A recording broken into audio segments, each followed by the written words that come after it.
फिरदौस बेगम की ज़ाती और फ़नी ज़िंदगी पर एक तायराना निगाह डाली जाए तो हमें इनकी शख्सी महरूमियों और फ़नी नशेब व फराज वाज़े तौर पर दिखाई देते महसूस होते हैं। वो लाहौर के एक मारूफ शाही बाज़ार, जिसको उर्फ़ आम में हीरा मंडी भी कहा जाता है, वहाँ सन 1947 को पैदा हुई और फिर 16 दिसंबर सन 2020 को वो इस जहान फ़ानी से हमेशा के लिए कूच कर गए। उन्होंने लाहौर के शाही महल्ला में आंख खोली तो इनका नाम परवीन रखा गया, लेकिन इनका एक और नाम कौसर भी बताया जाता है। इन्होंने अपने पेशे के लिहाज से क्लासिकी रक्स की तरबियत हासिल की। फितरी तौर पर फिल्म और मौसीकी का ज़ौक़ भी इनकी शख्सियत का खासा था। पाकिस्तानी फिल्मी सनत के फिल्मसाजों की अक्सरियत इस शाही बाज़ार का रुख करती थी ताकि यहाँ अपनी फिल्मों के लिए ऐसी ख़वातीन दस्तयाब हो सकें जिन्हें फिल्म के रमूज से आगाही हो और वो रक्स और अदाकारी में किसी तरह की झिझक का मुजाहरा ना करें, क्योंकि इनकी तरबियत इन्हीं खतूत पर की जाती थी। लिहाजा इस सिलसिले में एक पाकिस्तानी फिल्मसाज बाबा कलंदर ने इनको दरियाफ्त किया। फिरदौस बेगम की पहली काविश पंजाबी फिल्म मोहल्लेदार थी, जिसमें इन्होंने फ़न अदाकारी के जौहर दिखाए। इस फिल्म के कुछ गीत भी इन पर फिल्म बंद हुए, मगर ये फिल्म नामालूम वजूहात की बिना पर मुकम्मल ना हो सकी, इसीलिए इसकी नुमाइश भी मुमकिन ना हुई। लेकिन तकनीकी एतबार से फिल्म स्टार फिरदौस की पहली फिल्म है जिसके जरिए फिल्मी दुनिया में दाखिल हुई, और गालिब गुमान है ये 60 की दिहाई का इब्तदाई ज़माना है, जैसा कि इनके दिए गए एक इंटरव्यू से जाहिर होता है, जिसमें इन्होंने खुद बताया कि इन्होंने अपनी फिल्म मैं खाना से पहले भी कई एक फिल्मों में काम किया था। इसी तरह फिर एक और फिल्मसाज QM ज़मान और मुंशी दिल की नज़र इन पर पड़ी। इन्होंने अपनी फिल्म गुल बकाउली में इन्हें एक मुख्तसर किरदार दिया, मगर यह फिल्म नाकामी से दो-चार हुई। इस फिल्म की नुमाइश 27 अक्टूबर सन 1961 को की गई। ये इनकी वो पहली फिल्म थी जो नुमाइश पजीर हुई। फिरदौस बेगम अपने करियर के इब्तदाई दौर में मुश्किलात का शिकार हुई, लेकिन फिल्म मलंगी से इनके अंदर मुआशरे से इंतकाम का तूफान उठा। जज्बात के तमाम बंद टूट गए।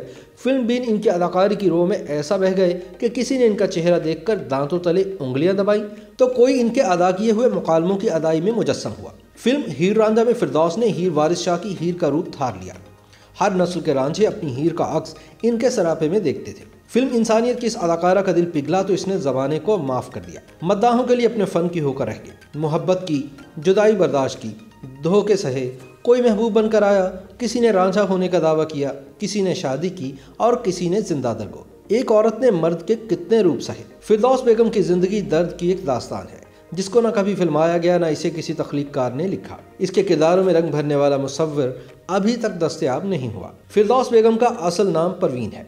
क़याम पाकिस्तान से महज 10 रोज़ कबल जन्म लेने वाली फिरदौस ने अपने इब्तदाई करियर में फिल्म फानूस से क्लासिकल डांस के जरिए शुरुआत की। फानूस फिल्मसाज और हिदायतकार नक्शब ने बनाई थी, कहानी ए अब्बास ने लिखी थी और मौसीकी सैफ चुगताई ने दी थी। इसमें दो नए अफराद, अदाकारा कोमल और अदाकार सलमान पीरजादा हीरो हीरोइन थे। कसीर लागत से बनाई जाने वाली इस फिल्म की नुमाइश 26 जून सन 1963 को ईद उल फित्र से शुरू हुई, मगर चंद तकनीकी खामियों की वजह से फिल्म फ्लॉप हो गई। फिरदौस रक्स में बहुत महारत रखती थी। इनके डांस करने का अंदाज भी बड़ा दिलफरेब था और इसी वजह से फिल्मी दुनिया में दाखिल हुई थी। इनकी दूसरी फिल्म खानदान थी, जिसका डायरेक्टर रियाज अहमद थे। इसमें फिरदौस को एक सपोर्टिंग रोल मिला, जिसमें वो काफ़ी हद तक कामयाब भी हुई, मगर बदकिस्मती से ये फिल्म भी फ्लॉप हो गई। इस फिल्म में मोहम्मद अली, बहार बेगम, हबीब, हिना, नगमा बेगम और आगा तालिश जैसे फनकार भी शामिल थे। फिरदौस बेगम की तीसरी फिल्म मैं खाना थी। ये फिल्म भी नक्शब ने बनाई थी, वही इसके फिल्मसाज और हिदायतकार थे। इसमें नक्शब ने फिरदौस को लीड रोल दिया। इस फिल्म में हबीब, हिना और रुखसाना वगैरह भी थे। फिल्म के गाने हिट हुए, मगर फिल्म फ्लॉप हो गई। फिरदौस की लगातार 3 फिल्मों की बदतरीन नाकामियों ने इनके हौसले पस्त नहीं किए, बल्कि वो लगन और मेहनत से अपने काम में जुटी रही। फिल्म मैं खाना 4 सितंबर सन 1964 को रिलीज हुई थी। फिरदौस बेगम ने अदाकार अकमल के साथ अपने इब्तदाई दौर में सबसे ज़्यादा फिल्मों में काम किया। इनकी फिल्म मलंगी ने लाहौर के एक सिनेमा ऑडियन में 2 बार गोल्डन जुबली मुकम्मल की थी, जो कि एक रिकॉर्ड है। इस फिल्म में कराची के लाइट हाउस सिनेमा में सिल्वर जुबली की और ये फिल्म कराची से भी गोल्डन जुबली हुई थी। फिरदौस की इन 3 उर्दू फिल्मों की नाकामी के बाद डायरेक्टर ए हमीद ने इन्हें एक पंजाबी फिल्म मलंगी के लिए चुना। इसमें वो अदाकार अलाउद्दीन के साथ जलवागर हुई, मगर ये फिल्म भी इनके लिए सूदमंद साबित ना हुई। इसी हफ्ते इनकी एक और उर्दू फिल्म गद्दार रिलीज हुई। इसमें भी फिरदौस को साइड में रखा गया, जबकि सलोनी इस फिल्म की हीरोइन थी और हीरो लाला सुधीर थे। इस फिल्म ने कुछ कामयाबी हासिल की और फिरदौस फिल्मी हलकों में अपनी जगह बनाने में काफ़ी हद तक कामयाब हो गए। उस जमाने में किसी फिल्म में रानी का पल्ला भारी होता था तो किसी फिल्म में शहरी इनसे आगे होती थी। फिर भी फिरदौस अपने खूबसूरत रक्स की वजह से काफ़ी मकबूल थी और बतौर हीरोइन भी काफ़ी हद तक कामयाब हो चुकी थी। फिरदौस की हैरत अंगेज तौर पर उरूज पर पंजाबी फिल्म हीर रांझा थी, जिसमें इन्होंने हीर का किरदार निभाया था और एजाज दुरानी ने रांझा का। वारिस शाह की इस फोक कहानी के डायरेक्टर मसूद परवेज थे और मौसीकी ख्वाजा खुर्शीद अनवर ने तरतीब दी थी। डायलॉग अहमद राही के थे।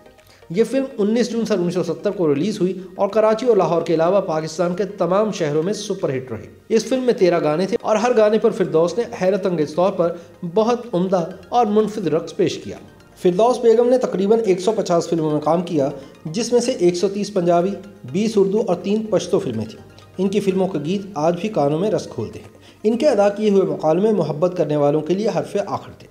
फिरदौस के चेहरे के उतार चढ़ाव और मुजस्सम सरापे के ज़ेरो-बम क़यामत से कम न थे और इनकी ताबलाना हर एक के बस की बात ना थी। फिल्म हीर रांझा पर इन्हें बेहतरीन अदाकारा का निगार अवार्ड मिला। फिल्म आंसू में इन्हें इसी अवार्ड से नवाजा गया और फिल्म ज़िद्दी के लिए भी इन्हें बेहतरीन अदाकारा का अवार्ड दिया गया। पाकिस्तानी फिल्मी सनत में कितने चेहरे तलुआ गुरूब हुए, मगर दिल पर नक्श हो जाने वालों की तादाद में सरे फहरिस्त नाम फिरदौस बेगम का है। इस कामयाब औरत और फनकारा के करियर की नाकामी की वजह भी एक औरत ही बनी। वह मलिका तरन्नुम नूरजहां थी। नूरजहां के शौहर एजाज दुरानी ने जब हीर रांझा में फिरदौस बेगम के साथ काम किया तो इनके हुस्न के असीर हो गए। फिरदौस बेगम मोहब्बत की दस्तक पर कभी दरवाज़ा बंद न रख पाती थी। जिंदगी से इनको नरमी की सजा मिली। नूरजहां ने इनकी किसी भी फिल्म में गाने से इनकार कर दिया।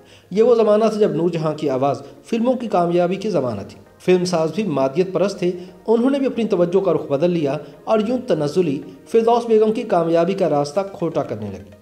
इसके बाद फिरदौस बेगम के दिल में मुआशरे के लिए नफरत फिर से पलट आई। अज़ियत में वो मोड़ आया कि इन्होंने बेरहम और खुदगर्ज मुआशरे से मुकम्मल तौर पर किनारा कशी इख्तियार कर ली। फिरदौस ने मुलंगी फिल्म के हीरो अकमल से शादी की थी। ये शादी का बंधन जल्द ही टूट गया। अदाकार अकमल खान जवानी में ही इंतकाल कर गए। उनका असल नाम मोहम्मद आसिफ था और वह 11 जून सन 1968 में लाहौर में महज 37 साल की उम्र में दारे फ़ानी को कूच कर गए।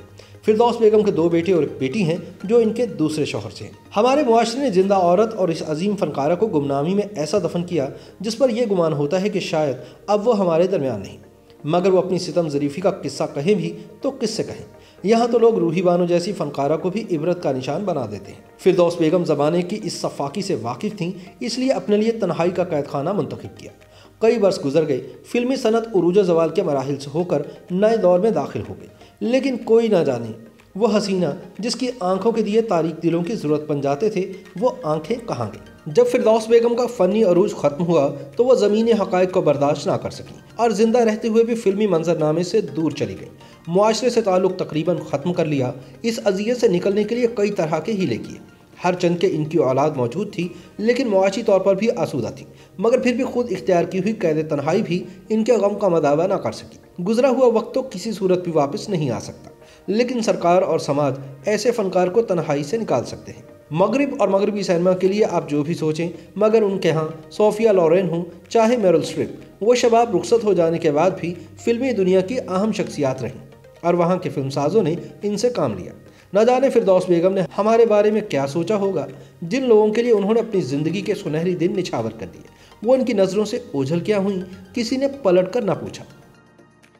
YouTube पर गूगली न्यूज देखने के लिए youtube.com की सर्च बार में गूगली न्यूज टीवी टाइप करें। गूगली न्यूज के पेज पर सुर्ख रंग के सब्सक्रिप्शन वाले बटन पर क्लिक करना ना भूलिए। YouTube पेज पर अपलोड होने वाली वीडियोस से बाखबर रहने के लिए बेल आइकन पर क्लिक कीजिए। आपको हर नई वीडियो के बारे में नोटिफिकेशन मौसूल हो जाएगा।